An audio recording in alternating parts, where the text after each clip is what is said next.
Bom dia, pessoal. Das apresentações mais brilhantes que eu ouvi nos últimos tempos, professor, muito obrigado, viu?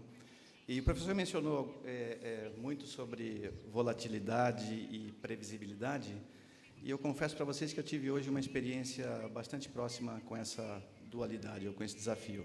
Porque eu soube ontem, às 5 horas da tarde, que eu teria que falar para vocês aqui por 10, 15 minutos, né, sobre liderança para a transformação, depois do Papa da liderança para a transformação, e pior, eu não sou engraçado, né? O que transforma o meu desafio em uma coisa ainda maior. Eu decidi trazer aqui para vocês uma história rapidinha, né?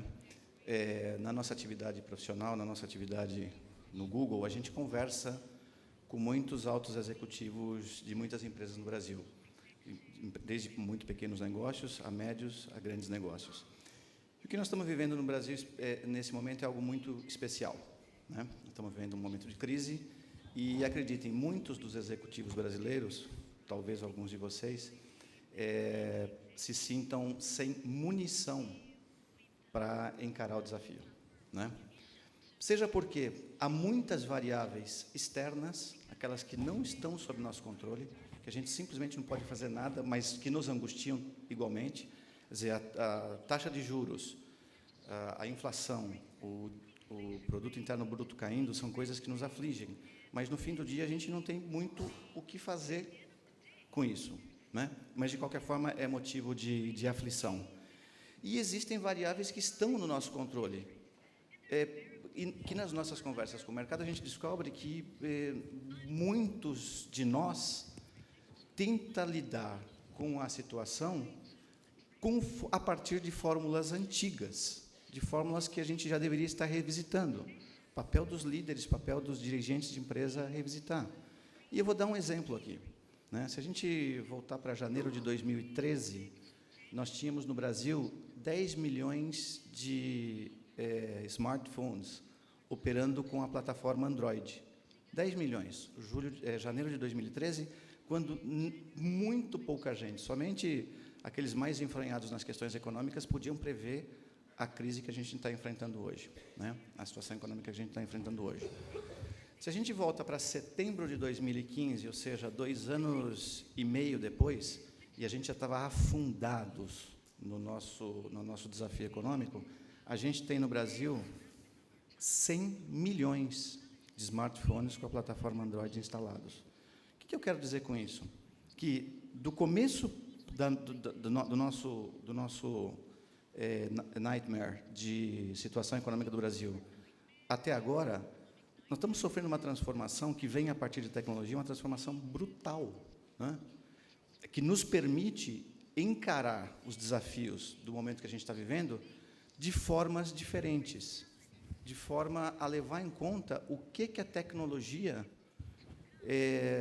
nos permitiria, de que forma a tecnologia nos permite enfrentar os desafios que a gente tem encontrado nos nossos negócios de forma diferente. É a primeira grande crise que nós enfrentamos nesse país, depois daquilo que a gente pode chamar de revolução tecnológica, né?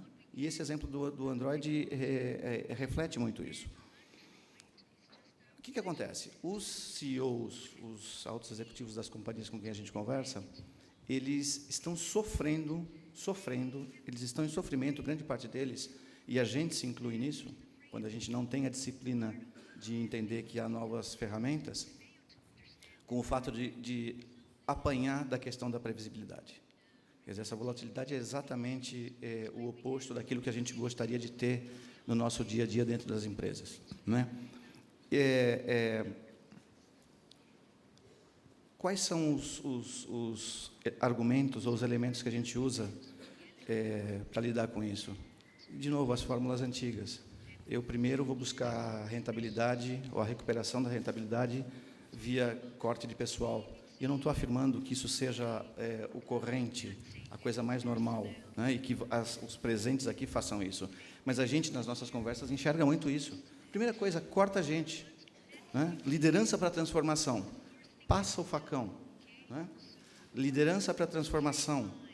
Corta pequenas linhas de custo que mais interferem no moral dos times do que efetivamente apresentam apresentam resultados concretos naquilo que a gente faz, né? E o que a gente deveria fazer, a proposta que eu faço aqui hoje, nessa manhã, depois da brilhante exposição do professor Ulrich, é que a gente repense o jeito de fazer isso, que a gente leve em conta uma porção de coisa que está acontecendo na nossa cara e que, às vezes, enfim, por sermos, e eu sou um dinossauro da administração de negócios, embora esteja numa empresa diferente, né, a gente use as fórmulas dinossáuricas, né? Estão mudando as relações. A gente podia aqui ficar a manhã toda falando sobre como a tecnologia está transformando os negócios e as pessoas, mas estão mudando os relacionamentos sociais, né?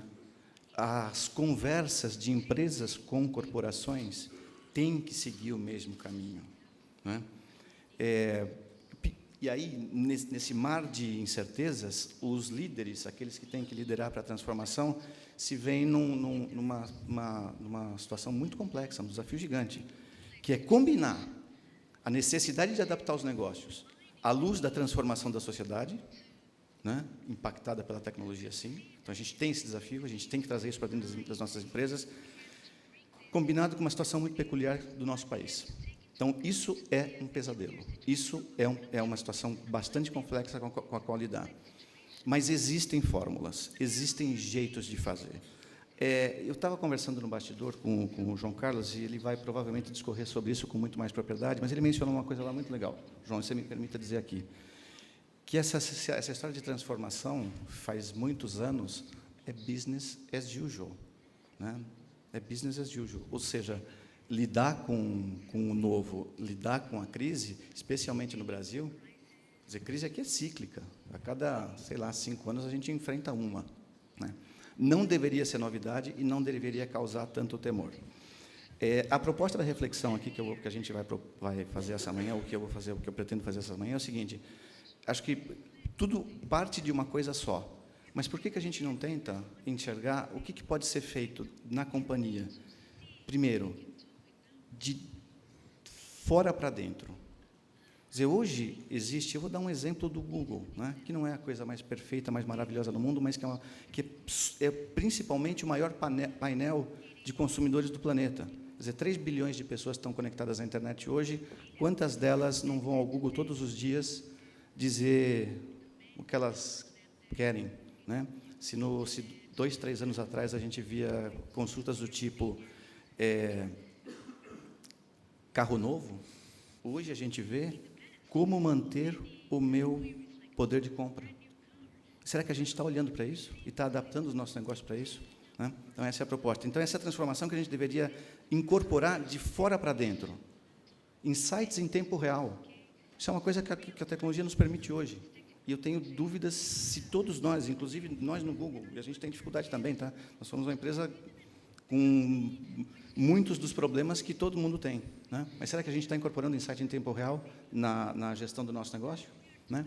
E a segunda proposta, a segunda reflexão, é a transformação do modelo de dentro para fora. E o que eu quero dizer com isso? Estimulando um novo jeito de fazer negócio, né? E quando o professor Ulrich menciona a questão da cultura, e não é... Quando a gente fala de dentro para fora mesmo, tá? 2 minutos, muito obrigado. É de dentro para fora mesmo. O que a gente pode fazer lá dentro que vai refletir na percepção nossa em relação à companhia? Nós temos a combinação dos elementos de estímulo de criatividade que levam à inovação no Google, é composta de um manifesto de engenharia, basicamente uma companhia de engenharia, é composto por um segundo pilar, que é o pilar de cultura, e um terceiro, que é Reasons to Believe. Quer dizer, tudo que se faz lá dentro tem que ter um impacto na vida das pessoas, né? Tudo que se faz lá dentro é para proporcionar ou estimular a criatividade entre os colaboradores e essa criatividade resultando em inovação. Eu queria encerrar essa pequena conversa com vocês aqui dizendo o seguinte: eu não acredito em nenhum modelo diferente desses no ano de 2016. Em nenhum momento mais da nossa humanidade. No Google, eu vou dar um número, não é o número exato, mas aproximadamente 25% das consultas que são feitas lá na ferramenta de busca do Google todos os dias, aproximadamente 25%, são coisas que ninguém perguntou antes. São assuntos absolutamente novos. Tá? Ou seja, 1/4 das perguntas que são feitas para o Google todos os dias são coisas novas. Quer dizer, é preciso adotar um modelo de liderança, um modelo organizacional que leve em conta a velocidade da transformação. Não, João, e você tem razão, que isso seja diferente ou que isso seja uma grande novidade, mas há uma aceleração importante no processo. Então, essa é a minha contribuição nos 10 minutos que me foram permitidos. Muito obrigado.